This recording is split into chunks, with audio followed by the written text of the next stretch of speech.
Hey, want a cookie? Oh, I know you just ate, so you're craving something a little sweet. Besides, one cookie isn't gonna kill you. How about half? Just a bite? Bite it. Bite it. Bite it. Food noise isn't fair, but Mochi Health is. Your affordable GLP-1 source that puts you on a path to successful weight loss by quieting food noise. Bite it. Shh. Learn more at joinmochi.com. Mochi members have access to licensed physicians and nutritionists. Results may vary. At DSW, we ask the important questions, like, what shoes are you going to wear? Whether you're prepping for wedding season, festival season, or just planning the ultimate vacay, the right shoes can make or break an RSVP. So own the moment. You've got big plans, and we've got just the shoes. At the perfect price, of course. Get ready to get ready with Designer Shoe Warehouse. Head to your DSW store or dsw.com today and let us surprise you. Voices for Justice is a podcast that uses adult language and discusses sensitive and potentially triggering topics, including violence, abuse, and murder. This podcast may not be appropriate for younger audiences. All parties are innocent until proven guilty in a court of law. Some names have been changed or omitted per their request or for safety purposes. Listener discretion is advised. My name is Sarah Turney, and this is Voices for Justice. Today I'm sharing part 2 of my conversation with Terra Newell. If you haven't listened to part 1, go back and listen to that first, or this isn't going to make any sense. In part 1, Terra discussed the events leading up to her attack. In our second and final episode, Terra's going to explain the aftermath of that attack. She describes what it was like being in the hospital, being treated as a potential perpetrator, and seeing her story in the media. Then we dive into Terra reclaiming her story. Of course, we touch on ethics in the true crime entertainment industry, calling people out, and I share some details about my own experiences you may have never heard before. This is an honest conversation between two friends who have seen the good and the bad in this industry. This is part 2 of my conversation with Terra Newell. And he asked me, like, what can I do? I keep repeating myself over and over again because I need other people to know the severity of the situation and what exactly happened. And I don't want to give too much information where it might mess up the investigation. So I keep repeating myself, that was my stepdad, he tried to kill me. That was my stepdad, he tried to kill me. That was my stepdad, he tried to kill me. And then, so he gave me something for my forearm. He gave me a sweater that was red. And I apply pressure with that to my forearm. And then the 14-year-old lifeguard girl, Skylar, comes up and she tells me, "Hi, I'm Skylar. I'm trained in this type of situation. What is your name?" And just starts asking me questions to get me out of my state of shock and my state of hysterics. And so she gives me a clean towel to apply pressure to my wound, and she starts to help me. And the other guy goes over to John and starts to give him CPR. I freak out because I don't want John to hurt him or get up and hurt me again. And I try to tell him that he tried to kill me, but he's not listening. So I decide that I need to get down for my safety to get away from John. And I ask her to grab my phone, and this is the point where she walks me down the hill, and then she goes back and she grabs my phone for me. I call my mom and I tell my mom, "I'm so sorry. I think I killed your husband. I knew that he would do this." And then she is saying, What? And then she comes on her way, and then I hang up and I call my ex-boyfriend. He doesn't answer because he's working on bar rescue at the time and he's out of service. And I texted him and I was like, "I can't believe you blocked me. John just tried to kill me." Yeah, I mean, what do you do? Yeah. But I'm like, "I can't believe you blocked me." Even though he didn't block me, he was just like out of service. And he called me and he was like, "I didn't block you." Oh my gosh, I'm sure everyone was just panicking. Yeah. And then the ambulance and everyone are starting to arrive. And then the police are like, please don't make any more phone calls. Oh, wow. They're like, stop it. Stop it. Stop it. Like, stop telling everyone what happened here. Like, you need to stop calling people. Like, my brain is in a state of shock. And I don't know why my thoughts were, I need to call everyone and make sure that they are safe and they know what happened. And like, my last thoughts were to call the police, but then they were already there. So I was like, okay, but I'm just not thinking about that. I'm not thinking, oh, I need to call the police right now. I need to tell them what exactly happened. I'm thinking I need to tell everyone else that knows what's happened and has been living in fear. Yeah. And I'm sure you wanted your mom. You called your mom first. I mean, that seems really, really natural. Yeah, no, and then she showed up. She wasn't too far from where I live, so she showed up really quickly.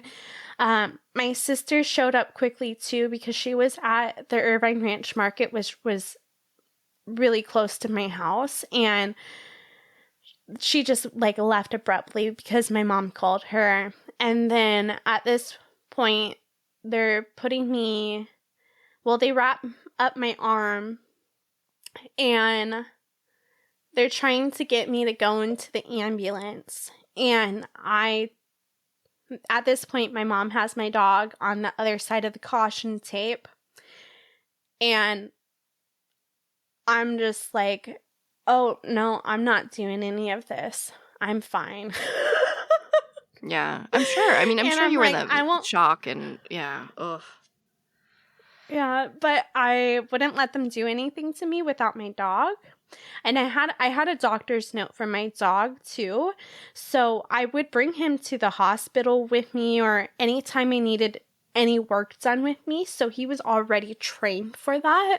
And so I told them, I need my dog. They told me no at first. And I told them, he's an ESA dog. I'll sue you guys if you don't give him to me now. And I won't let you put anything in me. Good for you. But like, honestly, I just need my dog because I've had other traumas where it's kind of made me afraid of needles, where I was one of the kids that had like 5 nurses hold me down to give me a shot when I was a child. So just, I haven't had the best experience.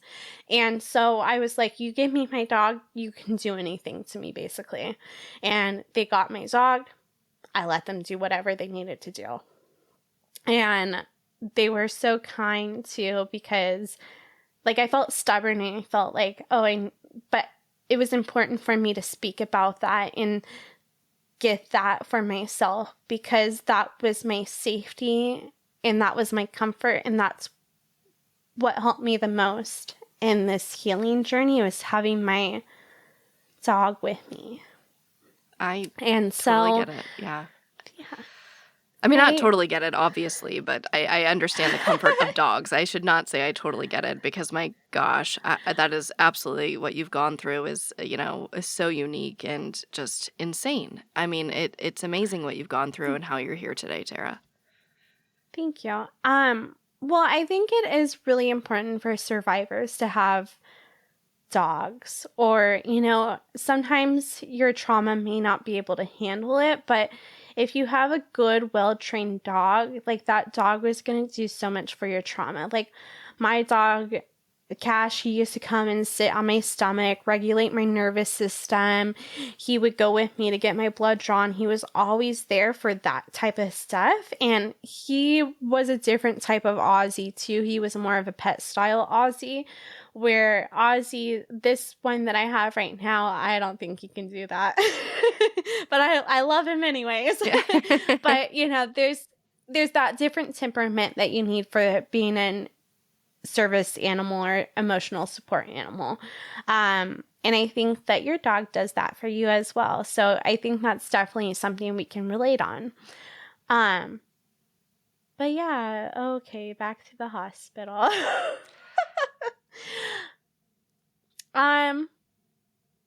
So I go in the ambulance. They take me to the hospital. I can't see anyone. And at this point, I I like waited in the hallway for a little bit because they were overfilled. And then they put me in a room. And then the officers started asking me questions. They weren't very nice, but I kind of understand that I am being questioned for killing someone, and it's kind of unbelievable to think that this person came after me and that guy got the grunt end of it. So they're questioning me, they're asking me questions. I ask them where my mom is, and they tell me that she went to go be with John. Even though that was not true, they told her that she needed to go identify him because that's what you need to do when you have a person that's a quote-unquote John Doe and you need to identify them because they don't have any identity on them. And she legally is still married to him. So she had to go identify him, but yet they told me, oh, she went to go be with him. And by this point, it's 11, like around 11 p.m., probably after 11 p.m. And I told them that I couldn't get stitches without my mom there because I've never had stitches before. And so I literally have this gaping open wound on my arm for like hours. And then finally, my sister Nicole comes in, and she's the first person to see me. And it's because my other sister Jacqueline is literally arguing with the cops and like telling them like to go F themselves and that she needs to see her sister and that she needs to be with me. And like Sister energy. you know, Absolutely. Yeah. right. She's fighting to be with me. And then Nicole's a little bit more calm and collected. And so they're like, oh, you go. And so I see my sister Nicole first, and then she gives me a hug. I ask her where everyone is, and she starts to tell me, because I was upset with my mom at first. I was like, how dare she go be with that guy? And then my sister gives me the real lowdown that she needed to go identify him. And then at this point, I'm getting ready to go, and I lift up my shirt, and there's a stab wound in my chest. So that means that they need to check that out, and because of the spot where it's located, I actually need to go to a different hospital. I need to go to the trauma unit. And this is when, honestly, it's like the hardest part for me is going to the trauma unit, because I get pulled in, they bring me straight to this room with all these lights, and I swear there's like 8 people at least around me, and they're touching me all over the place. They're touching my boobs, my vagina, they're touching me everywhere. They're poking me and they're prodding me. They're doing like the finger test. They're sticking needles in my arms, and oh wait, no, they stick the finger needle right here, and I'm looking at my mom from the other side, and she like you could see me, and I'm literally screaming at the top of my lungs for them to stop, and they're not stopping, and I'm just seeing my mom, and like I'm just screaming and I'm seeing her, and she's crying, and she's so upset for me too, but I'm not being able to get them to stop. But eventually they stop, and it's a secondary trauma because I was already so violated, and they weren't asking for consent with anything. And then I go to this makeshift room with curtains, and it's in the trauma unit, and there's different people coming in, literally like different stab victims, but like these people are screaming as they come in too, and it's just crazy and there was like a gunshot victim too.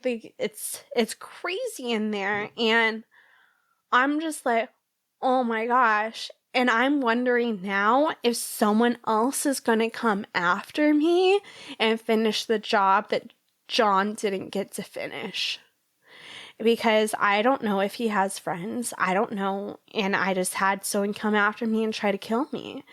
And like, even, I know you're friends with Kelsey German, but I like ask her this question on our episode because it's that fear that like when someone hurts someone that you love or hurts you, that there's the fear that someone's going to come after you again.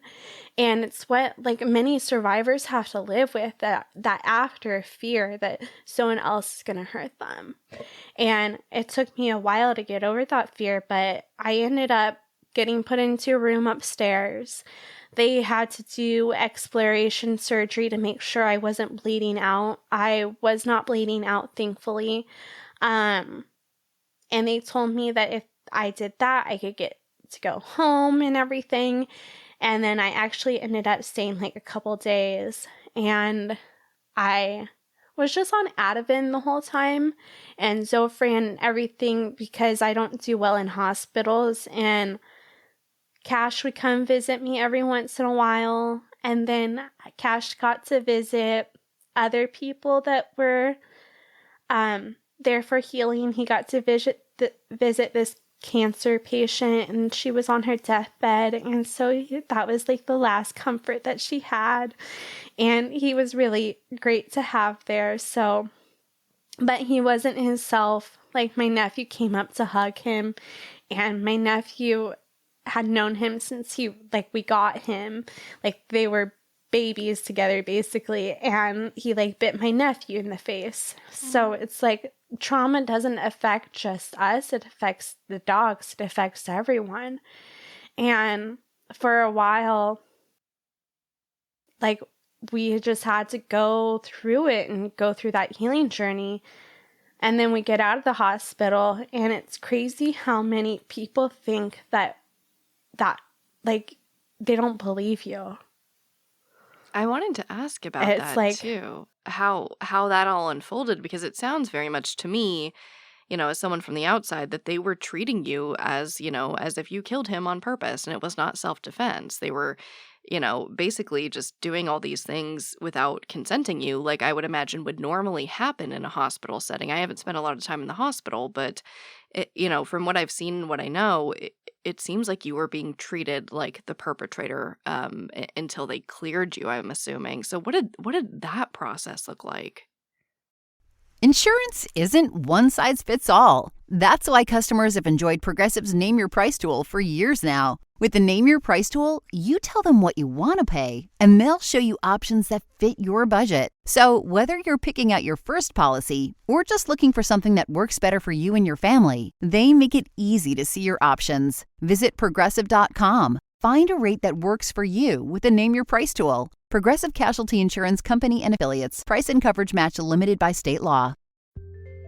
This episode of Voices for Justice is sponsored by Chewy.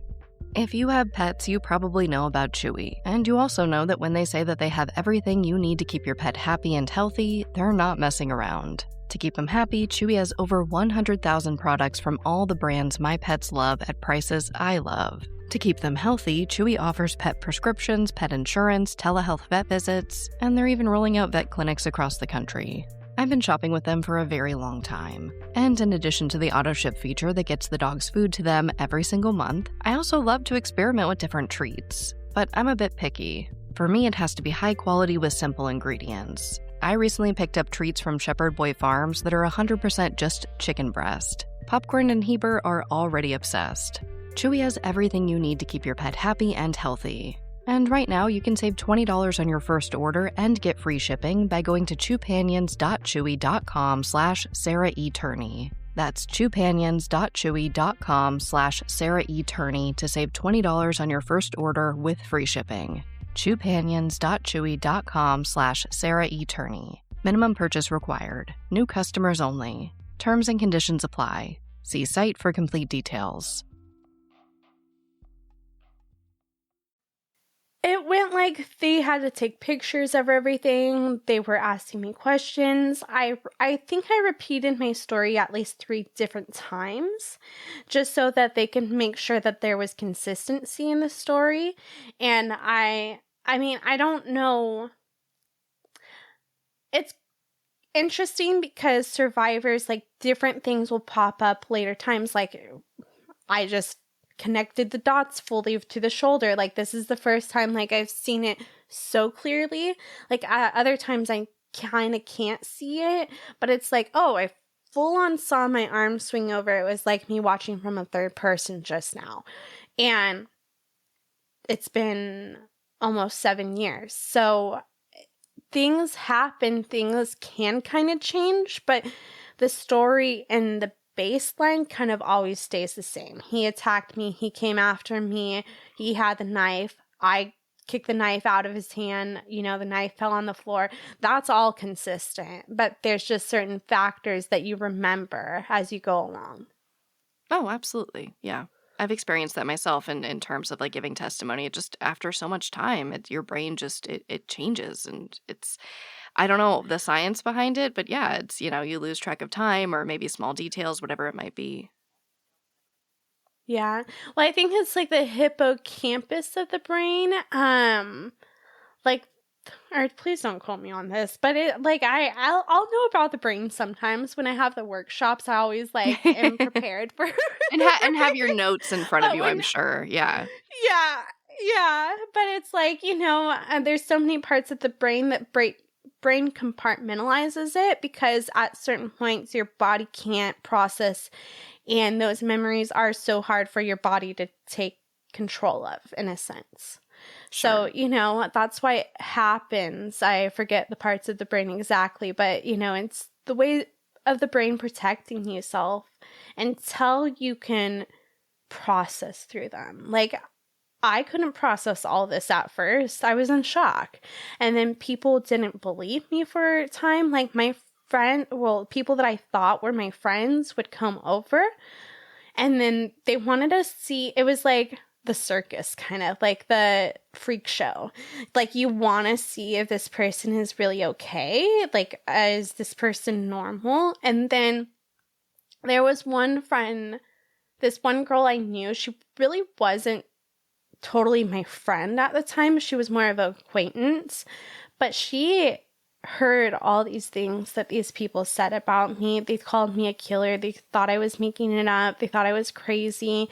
This one guy that I was hooking up with stopped hooking up with me because he thought I was a killer and he thought I was crazy. And like, a lot of people just were like, oh, that's not true. Okay, that's not true. You could go look up the articles about it, but it's not true. And I was in a hyper state of hysterics at points. And so I think it was really hard for, like, my best friend at the time to deal with it. He was just like, I can't deal with her. Like, she just goes into points where she shakes, she has panic attacks, then she cries, then honestly, I self-harmed. I would hit my head. I didn't know what to do. Like, I haven't done that in a while or anything, but it's so much to deal with. Like, I also felt bad for killing him and taking his life, and I was wondering who else out there cares about him. And his sisters did show up, and then his niece did, but I also found out that his niece had a really good relationship with John and now hates me, and I think is like one of the trolls. But you know what? It's fine. She could do whatever she wants. I had to fend for my life, and I'm standing my ground that he was not a good guy. Right. Well, and I mean, you were cleared by police, right? I mean, it seems like it didn't take that long for them to realize that this was a clear case of self-defense. Oh, yeah, no, and they had, I think, like 25 witnesses or something that called in because it would literally happen on a parking structure, like the top of a parking structure, and then there was like a couple rows of like balconies. So there was like at least like 50 apartments or maybe like 40 apartments like facing the parking structure. People heard this. People came out. They called. They didn't. Skylar was really the only one to run down from her apartment, but, you know, the guy came on the bike. The person came on the with their dog. So people were coming, thank goodness. But it's like that attack too only happened within a matter of seconds. You kind of can't just bolt down the stairs in a matter of seconds, you know? Normally you're coming down to a dead body at that point. I was just extremely lucky to honestly be a Walking Dead fan. I know. And I know you've gotten, and we'll get into it about all the crap you get for that, but it makes sense to me. Like, you were in this state of survival. What do you do? And yes, Walking Dead is all about survival. So you're like, how do I kill a person? I've never been in this, instance before. How do I make this person stop attacking me? And you went for the brain, and it is what it is. And I just commend you for being so, in my opinion, the way that you told this, like, I can't say I would have reacted the same way. I think you were so collected and protecting your heart and just, dropping the leash so that Cash could be safe. Like, you were just, and I don't know what the right phrase is because I don't want to shame anybody for not, having the perfect, if you will, reaction, in a situation like that. But I commend you for the way that you handled it. Thank you. I'm not sure I could have done the same thing. And I think it's very, very impressive. You did what you needed to do and you got out alive. Thank you. Well, I did everything right in my attack. Like, I tried to flee. I tried to run away right away. When he tried to grab me, I bit him as hard as I could. When, I defended myself. And then when I put my arm up to protect my heart, which I would have been killed if I didn't do that. The stab wound is right here. And that's 1 inch deep. That was the one that would have got my heart if I didn't put that up. So everything I did in this circumstance was right. And this is why I love to talk about this. Well, I do love to talk about this because of the response that some people get. They see, oh my gosh, okay, she did this, and that. Okay, I got to remember that. And I've had girls message me saying that because I've talked about how to survive, they've been able to fight off a killer. They've been able to fight off an attacker. So that, and, there's a part where you kind of wonder, like, should I keep going? Should I keep talking about this? But then I feel like at that point you get signs. And that was my sign, was when I was questioning, should I even talk about my story?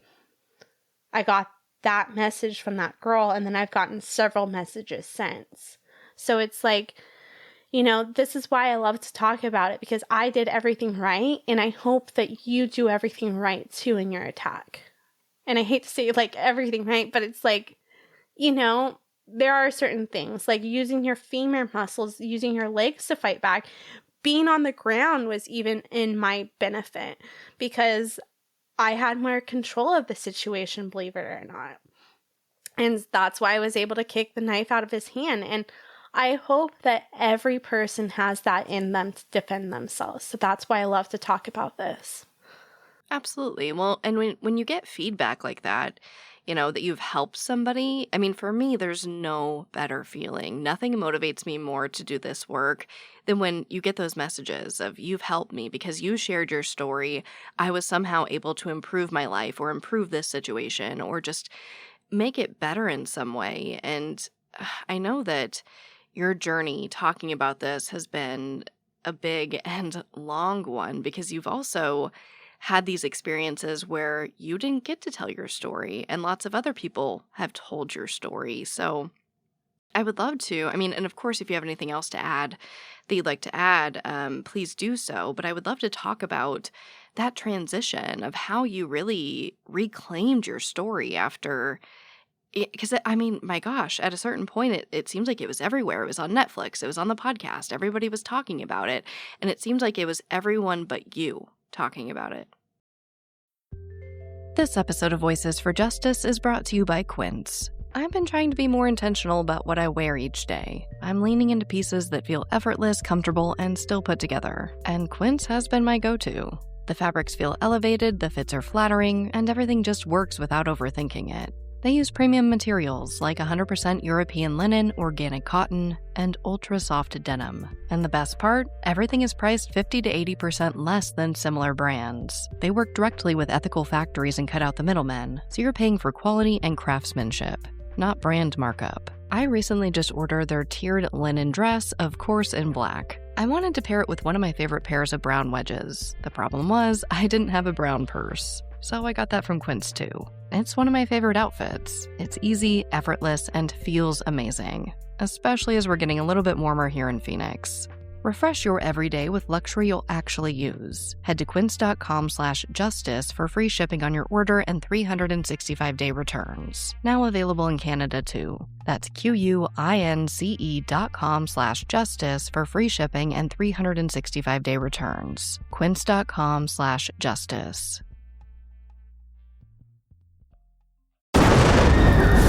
What they did to your family, you're lucky to make it out alive. Streaming on Peacock. These men are going to come after me. Taking them out is my only chance. Put a bullet in her head. From the co-creator of Ozark. Looks like a family was running drugs. Execution-style killing, it's rare for the Keys. Any leads on who they might have been running for? The cartel killed my family. I'm gonna kill them. All of them. MIA. Streaming now. Only on Peacock. Thank you. I think, to be honest, I was also still stuck in the appeasing side of it because I wanted to, working in the industry, you're taught to be the perfect person on set. You're not supposed to talk to the actors. You're not supposed to do stuff unless directed to do stuff. You're supposed to do everything that the director tells you, or the AD more so. It's mostly the AD telling you to do stuff. But I wanted to be that perfect person, and I wanted to be not that difficult person to work in the industry because people get that name even if you're a survivor. Yep. And I honestly didn't really become aware until I started having conversations with you and Lenora and seeing the stuff that you guys post and you guys talk about. And then talking to so many other survivors, and then I was like, oh my gosh, this isn't right what we're going through. This isn't right that we're the only person on set not getting paid.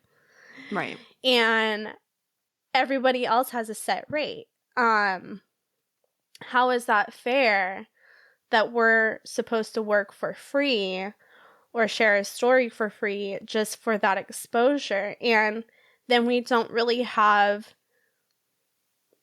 a sense of the way it's being produced. I'm very thankful for the platforms that I'm on and, that they've given me.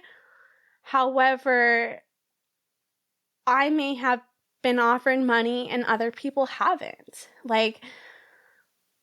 Rita Isbell, for instance, she saw Netflix series just come up on her Netflix, and she's like, oh my gosh, I have to relive this over and over again. And I work a lot with survivors, and it's crazy how, people that are a minority or people even in different states get offered less for their stuff. Because they don't get how the industry works as much. Oh, yeah. There are a lot of people who take advantage of families and survivors and people who have never maybe seen a contract before in their lives. I was one of those people. Absolutely. And I know that the second we bring up money, people are going to go, ugh, they just, they're going to, they just want to be paid. They're in it for the money. And it's not that. It's the equality of the treatment. You know what I mean? You have this Netflix series, you have this podcast, and let's be real, they are making millions of dollars off these things, millions of dollars. And that is off of your trauma. And you go through trauma during those productions, and then they just, and I don't think it's always malicious, but it's then you're just dropped from it. And then you have all this residual, trauma that you may need therapy for or services for. And so not only are you going through this experience, you are paying to go through this experience. So I don't think anybody is I'm here to get rich off of it. It's just why is this system like this? It is inherently unfair. inherently being used. I always say that families and survivors giving interviews are almost like the unsung like workhorses of true crime. They're like the little ant Yeah. workers beneath that don't get anything but make all these other people, whether it's fame or money or whatever it is, that's all off the backs of people like you and me. And I don't think that we're over here like give us millions of dollars. We're just like perhaps we could have equal treatment if we are, quite literally in some cases creating your entire production. Yeah, no, and the actor that gets to play us, like the minimum that they'll get paid is probably $600. Yeah. And that's a minimum. So if they have to play us in a sense, like shouldn't we also get like a cut of that? And I'm only saying this because this becomes our job and this becomes what we do, but then we have to find these other outlets of work to try to make things afloat and to try to even get food on the table for ourselves. Like, I mean, I love so many survivors and I love people, but when I see someone get pregnant and stuff, like if that happens for me, I'm like, holy crap, like what would I even do to take care of that baby? Because I am struggling to make money myself because I've been thrown into this world. And I mean, I did give consent to share my story. However, I didn't realize that a podcast can make money, especially if over 100 million listeners. Yes, podcasts can make a lot of money. And that's the thing, like if you're essentially, and I don't know that this was your experience. This was my experience with another podcast where I felt like I was essentially being the executive producer of the podcast. At one point, I was editing the podcast. I was editing things for the podcast, I should say. And again, it's not about like, I want to make millions of dollars off of this. It's like every other person is paid in these positions, but then it's somehow unethical to pay us for that same work. And, I think there's a balance, right? Like, Yeah. I would never expect to be paid for an interview. I get that. I get the ethics of that. But if I'm consulting with you, if I am executive producing this in a sense, then yeah, I expect to be treated like any other professional in the business.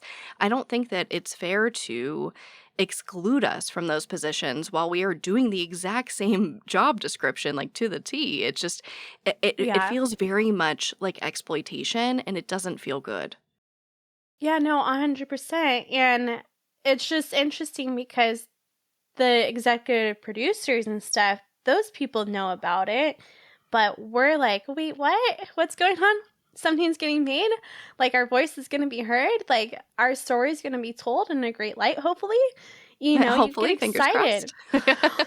Yes. And, I'm very thankful for my producer. Like, the producer who was there with me, because if I hit him up to this day, like I think I told him I went on a podcast and I was like, hey, just so you know, I'm talking about this stuff, but it doesn't have to do with you. I'm just, speaking for survivors and the ethics of everything. But if I text him and I'm like, hey, I need this, or hey, can you be there for me? He'll be there for me this day. Like his whole family would. And that is a different kind of producer in a sense. Like the attack in the show actually was 100% from my point of view. I sat down with a stunt coordinator, the director, the executive producer, and we went through everything and we made sure it was the way that I wanted my attack to be shown. And I was so incredibly grateful for that. I did make money off of that series. However, it's not like the money Julia Gardner may have made off of that series. Sure, of course. Yeah, and I think that is what we need. Like, if I also threatened to tell them, I was like, I'm going to take this and I'm going to go sell it and I'm going to get an agent and I'm going to sell the series. I was told that I couldn't, like, you could do that, but we already have it sold to Bravo for 2 seasons, so... Oh, yeah, there's no consent involved. Yeah. Oh, yeah, no, you just get a call one day and they're like, oh, yeah, no, we're doing this whole thing about you and your story. And it's like, oh. I mean, and that's what's so hard, right? Because I do believe in free speech, right? Like anybody can pick up these stories and talk about them. But does that make it a good production? You know, in my opinion, I think it makes it a better production when you actually speak to the people involved. I mean, crazy concept in true crime, I know, but you know, it's the difference between like I always equate it to perhaps something like a podcast about being in the military. Like, do you want to hear that from someone who's never been in the military? Someone who's just researched being in the military? I mean, I wouldn't. You know, same with like a medical field, right? Here's a nursing podcast. Well, what are your credentials? Oh, nothing. I just researched it. Like, why in true crime is that 100% acceptable? And in some cases, to some listeners, actually preferred. You know, I'm sure you've heard the same feedback. Like, I don't want to hear it from you. Like, you're too emotional, you're too close to it or whatever. I want to hear my favorite person who researches and Googles it retell this story. And it's a hard thing to grapple with. Oh, 100%. I'm like, wait, okay, so you don't want the actual person that knows the details, because I'll tell you, like, I'm kind of weird when other people cover my story. Like, I get it. And I am friends with a lot of people that have covered my story and not let me know right away, you know, but I give them grace because they want to help me out now, you know? But every time I listen to something that someone else has done without any of the victims or survivors there's always things where I'm like, oh, that's not right. That's not right. No, that's not right. And I'm like, wait, what? Like, I'm a fan of like, so this like YouTuber, and they covered my story, and I'm like, oh, that's not right, but I really like her. Yeah. No, I get it. It's hard. And yeah, you know, I cover a lot of different cases, right? I do unsolved only or solved if I have someone that can participate. But it's hard because I truly don't believe in every case. You know, for example, I cover a lot of cases of children going missing from foster care, or perhaps a child goes missing or is murdered and the parents are, you know, there's a lot of suspicion on the parents or the caregivers. Like in that situation, I'm there advocating for the child. I'm not going to go ask for a parent that may be, you know, suspected to be involved to come interview for my podcast. Like above all, I'm there for the victim. But as much as possible, I try to incorporate other people. So I know that it's a finicky thing, I should say. And I also do think that, you know, when your case was being covered a few years ago, true crime looked completely different. Like it has evolved so much in just these few short years. Like when I first started doing the podcast, no one had a call to action. Nobody at the end of their podcast was like, hey, maybe you can actually help these people we're talking about. And now it's like, you know, it's like a standard almost.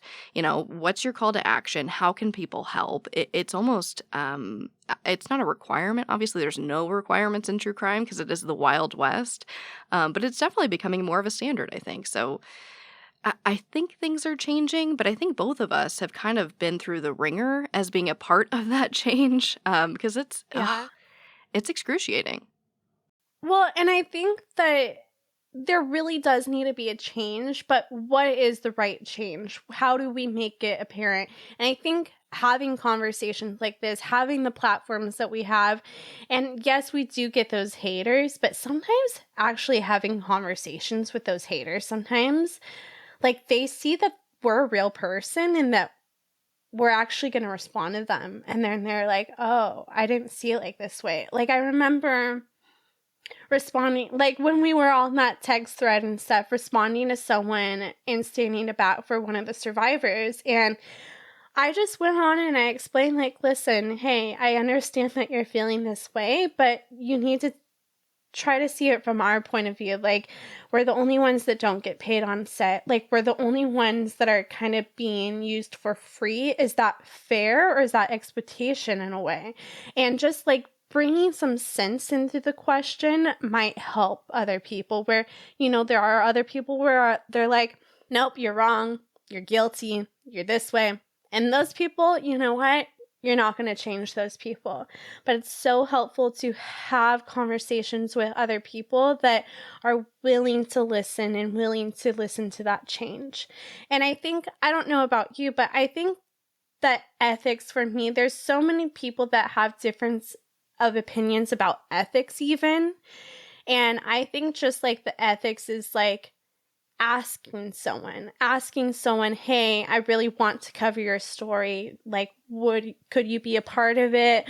Or can you point me into the right direction for good research for this project? And if they don't respond, like, know that some people are in seasons with their trauma and don't want to like talk about it this time, but may want to talk about it later. And then other people just want to be left alone, and all should be respected. Absolutely. Absolutely. Where is Daredevil? I'm right here. Don't miss the return of Marvel Television's Daredevil Born Again. So what's next? I feel liberated. We're gonna take this city back. Over medicated. In an all-new season, now streaming only on Disney+. They're hunting us. It's time we started hunting them. I can work with that. This should be tons of fun. Marvel Television's Daredevil Born Again, now streaming only on Disney+. Starting a business can seem like a daunting task, unless you have a partner like Shopify. They have the tools you need to start and grow your business. From designing a website to marketing to selling and beyond, Shopify can help with everything you need. There's a reason millions of companies like Mattel, Heinz, and Allbirds continue to trust and use them. With Shopify on your side, turn your big business idea into... Sign up for your $1 per month trial at shopify.com/special offer. I mean, I'm just in awe of what you've done. You really, and I have to say, I think you've had it obviously a million times harder than me. I think what you are accused of is so much worse than what I've been accused of, and I can't even imagine. And what you went through is so deeply personal. I mean, how does it feel when you just see it pop up and somebody covers your story? I honestly, like, there's times where I do go to like the appeasing and I do get excited and I'm like, how can I collaborate with this person?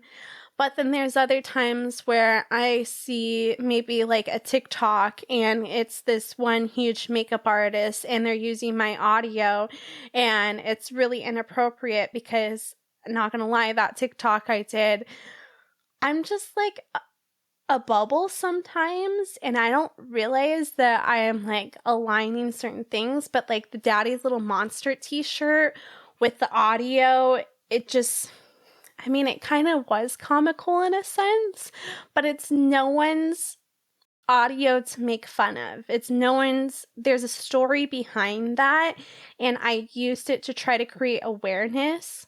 It wasn't planned to be like, oh, Daddy's Little Monster killed her stepdad, and you've had my support. You've had my back with that one, and you let me know when it was out, but it's like, people sometimes just need to stay in their own lane. And, if you cover something about me and you haven't reached out, just know I'm always here and I can consent. I'm really easy to shoot an email, DM on Instagram. Like, I see it. I will respond to you, I may not be able to respond one day, but I'll respond like a couple days later or something. And consent, we are so big on consent with sex. And why aren't we big on consent with people taking our trauma stories? Because to me, that's just as vulnerable. I will tell you the response I always get to that because, when I first started talking about ethics and true crime, I got a lot of backlash. Like, it was really hard. Like, I got attacked for everything I did. And what I would always get was, well, it's free speech. It's free speech. Why do you want to hinder free speech? We're allowed to do anything we want.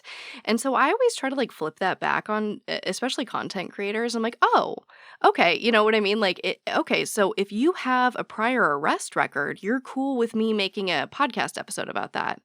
Oh no, am I violating you now? Oh, interesting. Like, and I don't mean to be malicious like that, but it's like, I don't know how to make them see it any other way. Like, we're not trying to, tarnish free speech. I am 100% for free speech. Free speech saved me. Free speech is how I was able to tell my sister's story.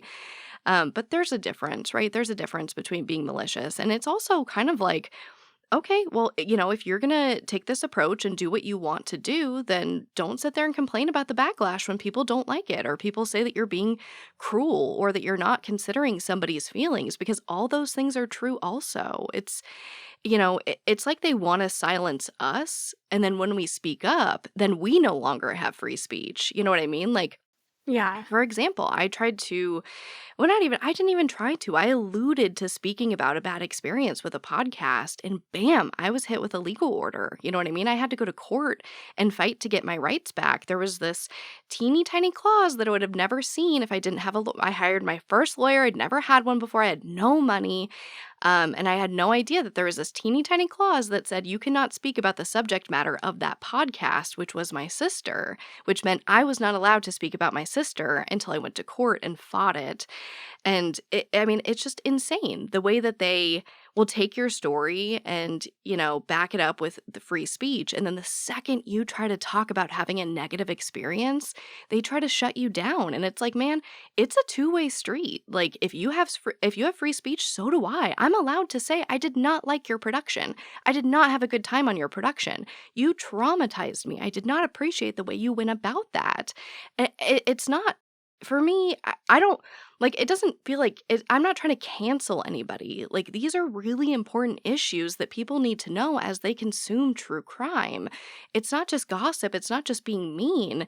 It's like, you should know this is how the final product that you're receiving is made, because I think it's important. Maybe I'm just that person. Like, I want to know, like, where do my eggs come from? Like, are these chickens being treated nice? Yeah. I am that person. I am I try to be anyway, the best I can, a conscious consumer. So that was a really big rant about free speech, but it's like, yeah, it goes both ways, man. Wait, I'm like, first want to say that means that you've gotten somewhere if you've gotten hit with a legal order like that. I guess so. It was really interesting. One tweet did it, apparently. One very vague tweet that didn't even name anyone. But in the end, I won. We went to court, and the judge ended up saying, like, this is one of the most ridiculous things I've ever seen. And I was like, yeah, I agree. And it was so bad. I had to sit there on the stand, and that this person hired what feels like the meanest lawyer on the planet. And they just kept yelling at me. They were like, that made you angry, didn't it? And you didn't really care about your sister, did you? You just wanted the fame. It was horrendous. It like primed me for the trial I'm about to go through, but like it was one of the worst things I've ever gone through. I'm so sorry. Like, I kind of want to know who they are, first of all, so that I could, like, have them on my shit list. But, like, I mean, I've gone after, like, I've, randomly said podcast names and stuff as examples here and there. And, like, it's just, I call people out so that they could do better, and, from when I've called out certain people, like, I've seen this person have on so many survivors and donate so much of their portions to survivors and stuff. Like, we are all in this space and we can all learn and grow, like, and it's for the survivors to call them out and kind of like, and, do that sometimes, because we all need to learn and grow. And if you're an empathetic person, you're going to want to grow and make it ethical, Yeah. So I'm surprised that happened, and I'm so sorry. And like, I mean, that's why I also don't talk about, like, Billy Jensen as much, like, if I don't want to allude to too much, but if I say certain things about him, then I could get hit with a cease and desist. But it's all on the Rolling Stone article, so it's all public right there. There you go. Well, and, like, that's the thing, right? Like, I don't call people out a lot. I think I have this reputation that, like, oh, Sarah's this, like, badass that calls people out. And it's like, I've called out, like, a handful of people in my life. And that was usually in a really desperate situation, and mostly because of the trial, right? But, for example, somebody had used my audio, and it was, like, fashioned in such a way that it seemed like I appeared on the podcast. And I had to, like, answer to that to the lawyers for the trial I'm going through. You know what I mean? So I'm like, hey, like, this is affecting my life. I'm not just trying to, like, be a jerk work or like get attention or whatever. Like when you say I'm doing something that I'm not, I have real life consequences I have to deal with. And I was terrified. You know, it was right when my dad got arrested and everybody was covering it, and I was terrified. So, you know, so I really don't call people out a lot, but I also feel very much that if in this position where we're talking about true crime, creators like me, you know, creators that don't focus solely on survivors like you do, you know what I mean? And having that full consent part where they're telling their story like we're doing today. Yeah. You know, there's like, oh, I lost my train of thought. Hold on. I'm like getting so passionate speaking with you. What was I going to say? Okay. I was going to say that there's a risk involved with being a creator like me. You know what I mean? Like a Yeah. family may not like what you have to say. A survivor may not like what you have to say, and they may call you out. And you know what? It sucks. I've had somebody email me and say, hey, this episode hurt me. And you know what I did? I talked to them and I fixed it, and it was all fine. But that is the position I put myself in. You know, Yeah. I'm ready. Like if somebody wants to call you out, that's again the way that free speech works, man. You have the free speech to create a podcast about whatever you want, and these people that you're talking about also have the option to say, "Hey, I don't like that." Yeah. You can't have one without the other. Yeah. No, and it's so true. And like, you know, whenever I share my story, there's like other Dirty John survivors, and I'm like, I hope I don't offend them in any way, and I hope I tell the story right for them, you know, and I hope they're not reliving their trauma over and over again. And I mean, I bet you they are, but he came after me, and this has really been my journey, and I didn't ask for him to come after me, and I was the one that ended it. So that's why and every time I talk about it, like someone contacts me and they're like, oh, I defended myself in this, or, you know, I got out of this Dirty John relationship, even though I don't really like that word. But, you know, there's so much growth in me sharing my story. And so really the positive outweighs the negative. And, you know, all I can do is hope that if they don't want to see it, that they block me, or they'll tell me like, hey, you know, can you just tell it like this? Like, I mean, Tanya in the beginning, John's ex-wife, she told me that she didn't like for me to call John the devil. And so I stopped doing that because out of respect to the other survivors in this. Yeah. Well, and you've really, I mean, this is your life now. You've really, you know, you do a lot of work in this space. I know that you started with the podcast I was on, Time Out with Terra. And that was a great experience with you because you are so sensitive and wonderful, and you were so, so kind. But over the years, you know, I feel like you've really blossomed, for lack of a better word. Not that you weren't beautiful and blossomed before, but I feel like you're like reclaiming your story. You know, you do the trauma workshops, and now you have this very exciting new podcast, which I would love for you to tell everybody about. But yeah, I guess tell us what you're doing now, because I see it. I don't know if my listeners see it.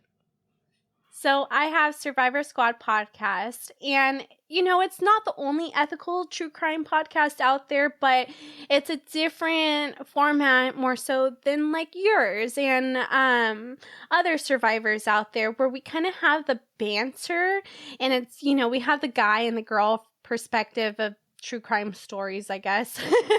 And we have conversations where I hope it brings change, where, you know, we're all similar in a space, but we're all different too.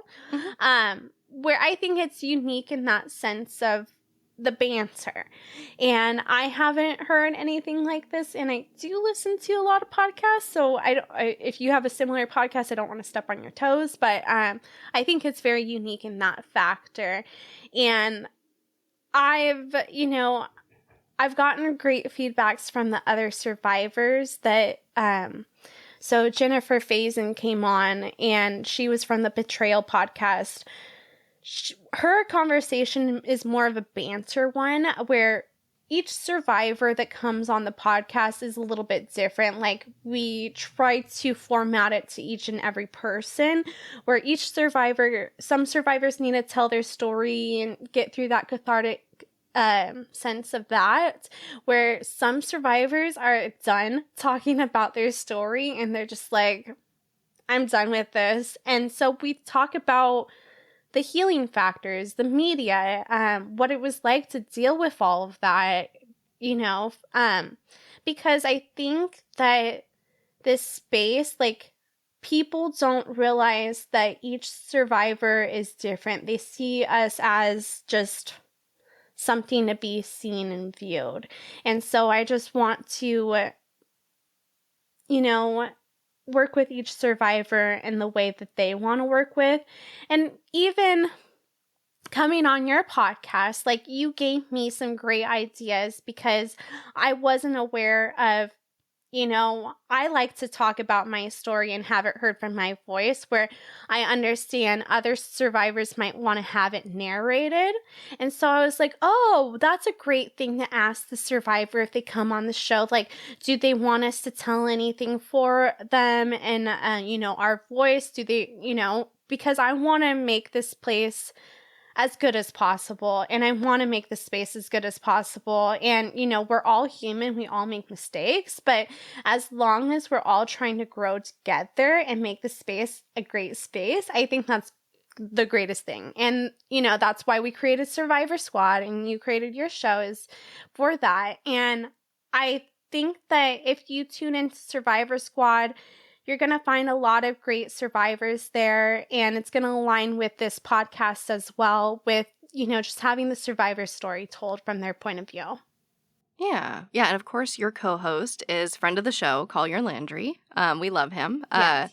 Well, and I think, maybe this is a terrible term, but it just came to me right now. It feels very much like true crime plus, right? It's not just the story. It's like, you know what I mean? It's like the aftermath of it all. It's like, okay, yes. For example, like if people wanted more details on your story that maybe you just didn't want to share today or weren't comfortable or didn't think of, whatever it might be, right? Like they can go look that up. Like the point is, like, for us to have this candid conversation and kind of peel back the curtain. And that's what Survivor Squad feels like to me. It's like true crime plus. I don't know. Maybe that's like the worst term ever, but that's kind of what it came to my mind. Well, I love it because I think of HBO Max. So I'm like, oh, we're like the Max too. Yes. And now it'll just be plus, right? Because, they're taking away the HBO or whatever. Yeah. But yeah, no, I'm so excited. And then with Survivor Squad, we also promote our coaching, because if you're coming on and you're listening to True Crime Podcast, we do want you to have an outlet. And we also have resources in every episode if you are struggling with domestic violence, toxic relationship, or sexual trafficking, anything along those lines, because we want everyone to have resources and the call to action if they relate to something in the episode, because when you listen to these podcasts, you might realize that we're all survivors.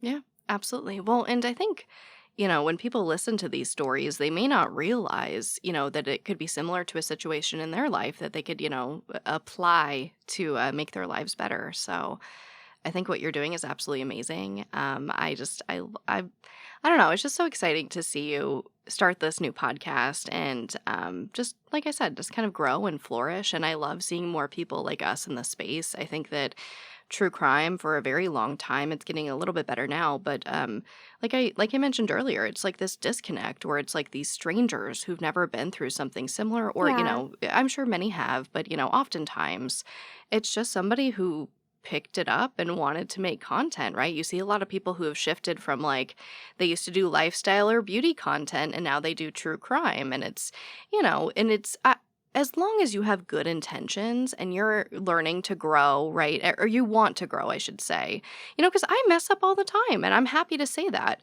I think life is all about growing and being better every single day. So as long as you have that in your mind, you're good with me. It's the people who are like, I've done nothing wrong ever. I have the right to do anything I want and make people feel however I want because freedom of speech. Then it's like, yes, having the right to do something and it being like a nice thing to do are very different things. So I think you're like the best of both worlds, because I think you have great intentions. You have a lot of, work and experience in this space, and so does Collier. So I think those survivors are in very good hands. Thank you. Well, and he even says he learns a lot from me with his trauma. I learn every time I have a conversation like this, I learn something. I feel like I learned stuff from you today. And I think it's just so powerful, and it's just a little bit different than traditional, here's the facts of a true crime case, boom, boom, boom, the end. True. Yes. And they are entertaining in a sense, but you don't get to know the real person or the real story in a sense. Yeah, it's definitely more personal when you have, perhaps the actual person it happened to involved. Yeah, definitely more personal. Yes. All right. Well, I know that this is, definitely going to be like a 2-part episode at this point, which is so exciting. I love it. I'm sorry that I took up so much of your time, but why are you sorry? I really enjoyed talking to you, and I was like, oh wow, we've gone a long time, but we've also needed to catch up. I agree. It's been too long. Yeah. Everybody's so busy, and everybody's so, caught up in their own work, and admittedly, I am crazy busy over here with the trial, so I agree that we needed to catch up, and I really liked it. I really enjoyed it, and before we close out, first, is there anything else you'd like to say before I ask you to plug all your things? No, but I will tell you some stuff after we're done recording. Okay, sounds good. All right. Well, with that being said, Terra, where can everybody find you? Where can they find Survivor Squad and everything that you're doing? So I'm over all platforms on social media, Terra Newell, and then Survivor Squad podcast is available anywhere where podcasts are available, and we'll hopefully have some YouTube videos available soon on there as well. Okay. Well, thank you so much for being on the show today, Terra. You're amazing. Thank you. Thank you so much for having me. Thank you so much for listening. And please don't forget to give Terra and the Survivor Squad podcast a follow. And let's keep this conversation going on social media. I'd love to know what you think. Is it ethical to pay someone close to these stories to do the work traditionally done by an outside professional for things like editing, producing, or marketing? Is it exploitation if they aren't paid for those positions? How do you feel about creators discussing stories of survival without the consent of the person they're speaking about? And what right does the survivor have to speak out about those productions? I'd love to hear your thoughts about that and everything we discussed. So be sure to follow the Voices for Justice social media channels to keep this conversation going. But as always, thank you, I love you, and I'll talk to you next time. Voices for Justice is hosted and produced by me, Sarah Turney, and is a Voices for Justice media original. If you love what we do here, please don't forget to follow, rate, and review the show in your podcast player. And for even more content, check out my other podcast, Disappearances, only on Spotify.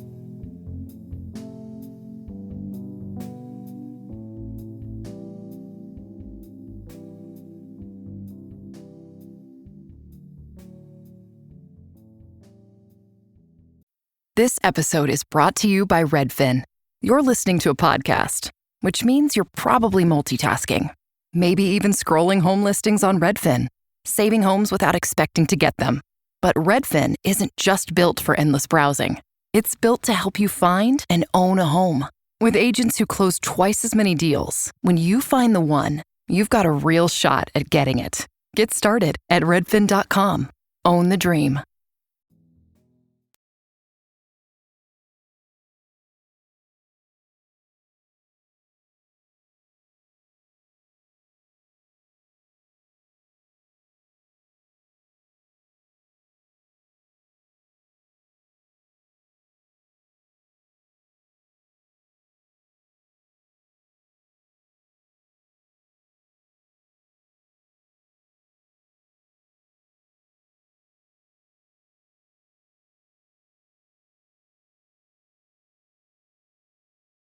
Welcome to the Secret After Show. This one is going to be short. I just wanted to address, and I'm laughing because I have to laugh.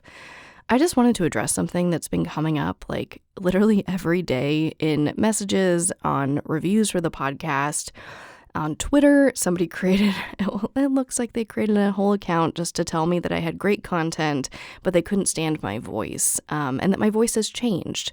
That's the feedback I'm getting, is like, why did you change your voice? Why are you trying to like whisper or be more guttural? And this isn't by choice. This is me just naturally talking. And of course, you guys, when I read a script, it's hard to get that natural voice, but I am trying. And the bottom line is I got so many comments about my voice changing, right? Not just not liking my voice, because that happens. Whatever. It's podcasting. I'm in your ears. If you don't like my voice, I get it. You know what I mean? I am sad to, have you go. But I get it. If you don't like my voice, you don't want to listen, that's totally fine. But I got so many comments that my voice had changed that I did a little telehealth session with a doctor. And I was like, I'm getting these comments. I don't really know what's going on. And one of the first thing they asked me was, are you under a lot of stress? And yeah. And when I explained the stress I was under, they were like, yeah. If you're seeing a change in your voice, which it's hard for me because I hear it all the time. If you're seeing a change in your voice, if there's nothing, if your throat's not hurting a ton, which it does off and on, I'm still going to go into like a physical doctor and like get my throat checked out. But they said that most likely it's just stress, and that stress can make your voice really hoarse. And they also think that it's very likely that because of all this stress, my body is basically just like tensing up at all times, which includes my throat and my jaw and my mouth. And, although I've been like, I have my right here, I have my little honey water, because tea gives me a tummy ache, don't judge me. So I have my honey water that's warm. I do my vocal warm-ups. I sit there and say, my name is Sarah Turney and this is Voices for Justice, about a bajillion times, trying to fix it. And, at this point, the doctor basically said, I don't see your voice going back to normal until you're under a more normal level of stress. So yeah, I just wanted to give you guys an update and let you know what was going on there. And I can only do so much. And I hope that, you guys can just kind of bear with me. And as I posted on Instagram, kind of deal with the Janis Joplin vibes we got going right now. I know I'm a little hoarse, I'm a little raspy, but that's just how my voice is right now. So please bear with me. I will say the stress of the trial is unlike anything I've ever felt before. It's like, and obviously I can't go into too much detail, but it's like sometimes it'll be like once a week, sometimes it'll be multiple times a day. I get news about the trial or, a document comes through, whatever it is, and it's like mentally I'm wiped out. I feel like I could sleep for 12 hours after. It's just, the stress is literally unbearable. And before you tell me to take a break, which I will if I need to, I will say that throughout this entire process, as always, helping others and continuing this show and doing disappearances and continuing to work feels better than taking a break. And I'm not sure that taking a break from the show or any of my shows will really help lessen that stress. This is stress I can handle, right? The stress of work is something I'm very familiar with. I started working when I was like 16, right? And I've always had like multiple jobs or side gigs, Etsy, Amazon, whatever, selling things on the side, flipping things. I've always had multiple jobs and I love to work. I really, really do. And so I don't want to take a break. And I think that helping other people is one of the only things that is keeping my mind bright at this time, to be totally honest with you. It's like that potential of just making the world a better place when it feels like a really awful one to me sometimes. So yeah, I don't want to take a break. So hopefully you can just deal with my voice. And if not, if you need to take a break while my voice maybe sounds a little more hoarse to you, that's totally okay. But I'm going to keep helping people as long as I can, as long as I have the time before this trial. And of course, I'm trying to get as many episodes in the can before the trial so that there's no interruption in service or whatever you want to. That's like the worst term ever, you guys. But yeah, I just want to keep it going. And I did want to address, because there are a lot of you out there talking about my voice, and Again, it's not intentional. I am trying to navigate it the best I can. It appears that it is a stress condition that I do not see, and the doctor does not see getting any better until this trial is over. So unfortunately, that is the reality of my situation right now. I do hope that you stay with me, but as always, thank you for tolerating me here in this after show moment. I love you, and I'll talk to you next time.